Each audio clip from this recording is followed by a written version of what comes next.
Kenapa, Pak? Kena jambret ya? Iya. Oh, alah. It just happens.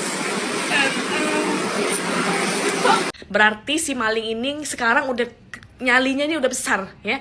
Dia udah sampai berani ke daerah-daerah turis untuk melakukan aksinya, dan korban-korbannya dia tengok entah orang Singapura, entah orang bule, entah orang India, entah orang Malaysia.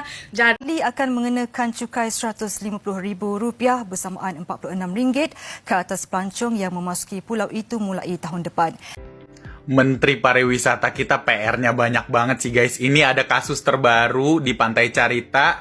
Jembatan ini dipakai buat pungli.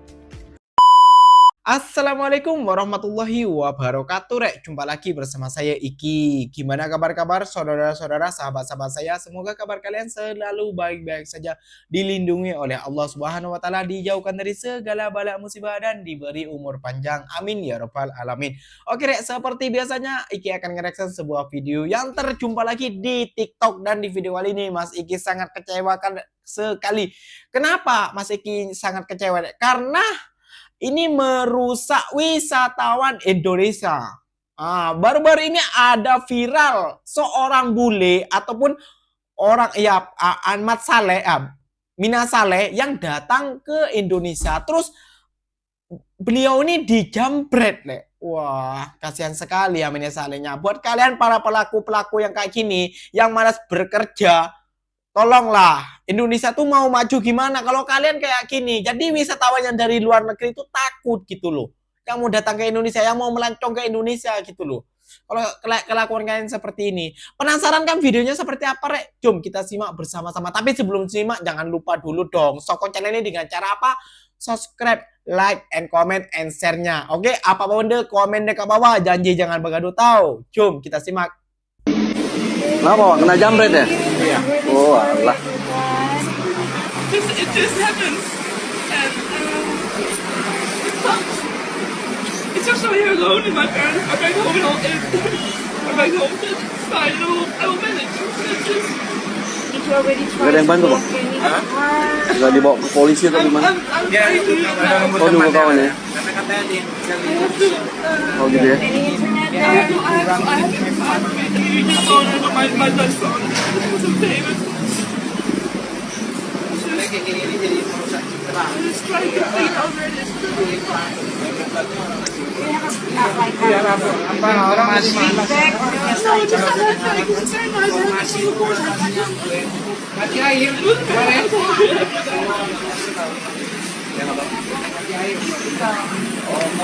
Kasihan nih bule.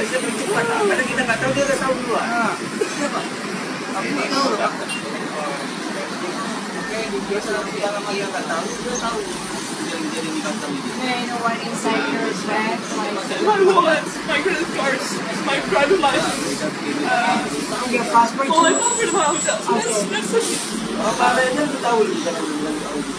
Ini dimohon kehati-hatiannya buat semua penduduk Batam, warga Batam, khususnya ya, yang di daerah Nagoya ya, yang udah tahu-tahu dan jelas-jelas itu kawasan turis. Ya, tadi Cece lihat di TikTok katanya ada satu orang turis kena jambret. Nah, berarti si maling ini sekarang udah nyalinya ini udah besar ya. Dia udah sampai berani ke daerah-daerah turis untuk melakukan aksinya, dan korban-korbannya dia tengok entah orang Singapura, entah orang bule, entah orang India, entah orang Malaysia. Jadi buat semuanya harap berhati-hati. Kalau di jalan jangan suka main handphone kayak gini, nggak usah ya. Take care lah your belongings ya, semua barangmu kamu take care. Jangan main handphone di tengah jalan lagi ya. Ini sangat rawan ya, kita nggak tahu. Terus kalau kalian makan di rumah makan yang agak terbuka, yang tidak ada pintu ya, handphone jangan letak di atas meja ya. Jangan letak di atas meja handphone, kita nggak tahu kita sibuk-sibuk makan, barang kita udah diambil orang ya. Ini perhatian untuk semua, lebih berhati-hati ya. Kedua pelaku jambret turis Belanda ditangkap polisi. Pelaku penjambretan terhadap turis asal negara Belanda bernama Celestine Florentine Squars, 28 tahun, berhasil ditangkap jajaran Reskrim Polsek Lubuk Baja dibantu Satreskrim Polresta Barelang. Kedua tersangka yang telah diketahui identitasnya ditangkap di daerah Ruli Lembah Biawak Kelurahan Tanjung Riau Kecamatan Sekupang dan Ruli Balau Kolam Kecamatan Lubuk Baja pada Rabu 26 Juli 2023 sekitar pukul 16.30 waktu Indonesia Barat. Kedua pelaku yakni M. Yusuf Siregar, 44 tahun, dan Safrudin, 35 tahun. Informasinya, M. Yusuf Siregar bertindak sebagai joki. Dan, pelaku Safrudin berperan sebagai eksekutor. Kedua pelaku terpaksa dihadiahi timah panas karena melawan saat melawan dan mencoba kabur saat hendak diamankan. Pengakuannya, kedua pelaku sudah beraksi sebanyak 2 kali. Namun polisi tidak percaya begitu saja. Polisi masih melakukan pengembangan kasus. Pasalnya, beberapa kali kejadian penjambretan di kota Batam dilakukan oleh orang dengan ciri yang sama. Adapun total kerugian yang dialami turis asal Belanda berjumlah sekitar 10 juta rupiah. Ini nih yang gak patut dicontoh ini. Orang luar akan berpikir 1000 kali untuk datang melancong jalan-jalan apa tuh liburan ke Indonesia. Bila kalian melakukan hal kayak gini, nanti ini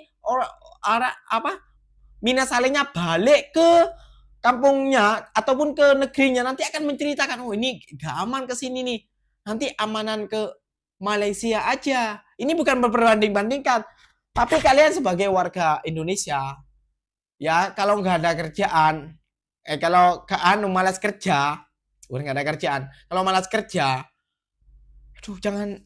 janganlah sampai mencuri kayak gini, malu untuk negara gitu loh. Kita kapan mau berkembangnya? Wisatawan kita nih kapan? Kalau kalian melakukan kejahatan kriminal seperti ini.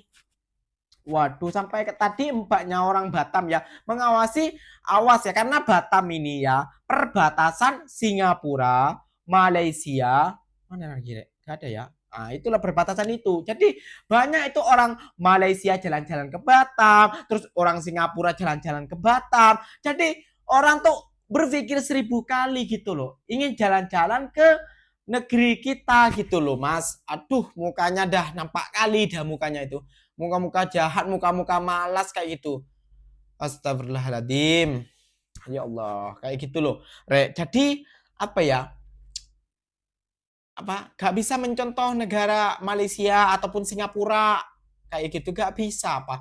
Kenapa kalian harus melakukan itu? Itu berani sekali tuh tadi ya penjambretnya. Sampai menjambret ke daerah daerah pelancongan ataupun daerah turis. Ngeri kali lah. Gak bisa ini dibiarkan. Dan Mas Iki terjumpa lagi sebuah video. Sekarang kalau orang mau melancong ataupun jalan-jalan ke Bali, sekarang katanya harus bayar cukai sebesar 100 berapa gitu, pokoknya tadi lupa Mas Iki ya.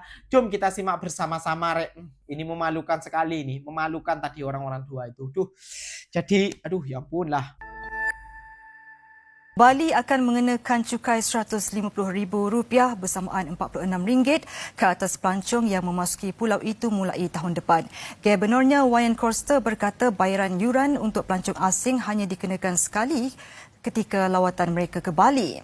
Menurut Koster, yuran itu perlu dibayar secara elektronik dan akan dikenakan kepada pelancong asing yang memasuki Bali dari luar negara atau dari bahagian lain di Indonesia. Yuran ini bagaimanapun tidak akan dikenakan kepada pelancong tempatan. Beliau yakin angka ketibaan pelancong tidak akan menurun apabila ia dilaksanakan. Tambahnya, tujuan yuran itu dikenakan bagi pemulihan alam sekitar dan membina infrastruktur lebih berkualiti supaya perjalanan ke Bali akan lebih selesa dan selamat.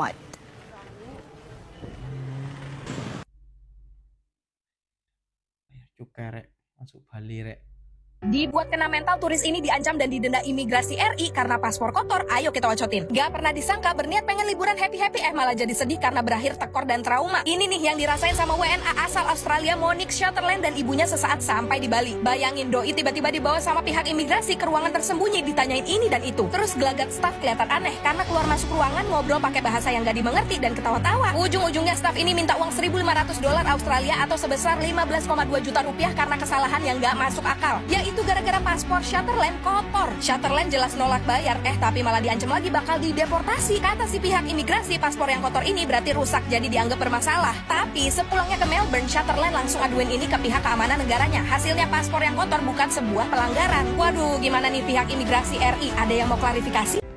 Menteri Pariwisata kita PR-nya banyak banget sih guys. Ini ada kasus terbaru di Pantai Carita.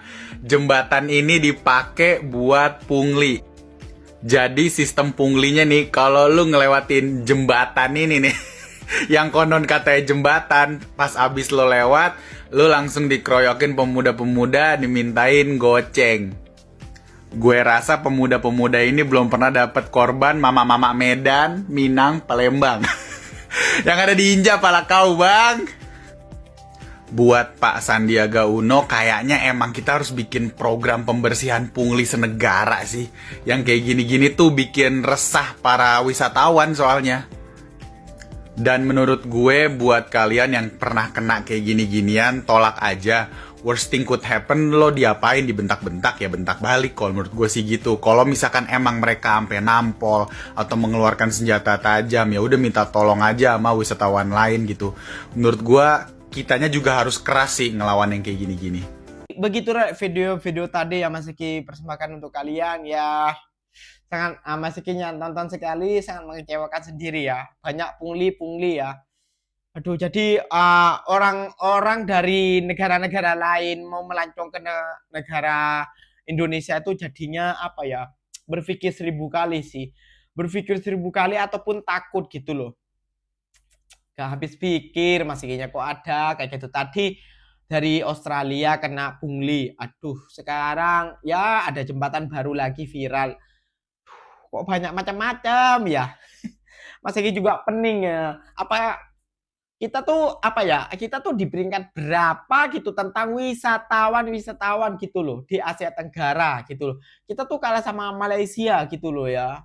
Kita tuh kalau nggak salah di peringkat 6 atau 7 gitu loh. Malaysia ini di peringkat 2 gitu loh. Di peringkat satunya Mas Iki nggak sebut, soalnya nggak tahu, Mas Iki tahunya cuma Malaysia. Kalau nggak salah kita masih di bawahnya Thailand nomor 1 kalau nggak salah. Thailand nomor 1, Malaysia nomor 2. Mana lagi nomor 3-nya lupa Mas Ikinya. Pokoknya yang tahu komen ya, apa benda komen. Oke Rek, jadi begitulah videonya ya Rek ya. Sangat memalukan sekali kalau begini terjadi terus. Jadi orang-orang dari luar negeri ingin melancong, ingin jalan-jalan ke Indonesia. Pak, Mas, Mbak, aduh kok gini jadinya ya. Jadi kapan kita majunya wisata di negara tercinta kita ini kalau kelakuan kalian kayak gitu loh ya. Oke deh, mungkin videonya sampai di sini saja. Mungkin video ini menghibur buat kalian. Jangan lupa juga dong sokong channel ini dengan cara apa? Subscribe, like, comment, and share-nya. Mas Iki sekarang sudah pandai cakap like, bukan like lagi.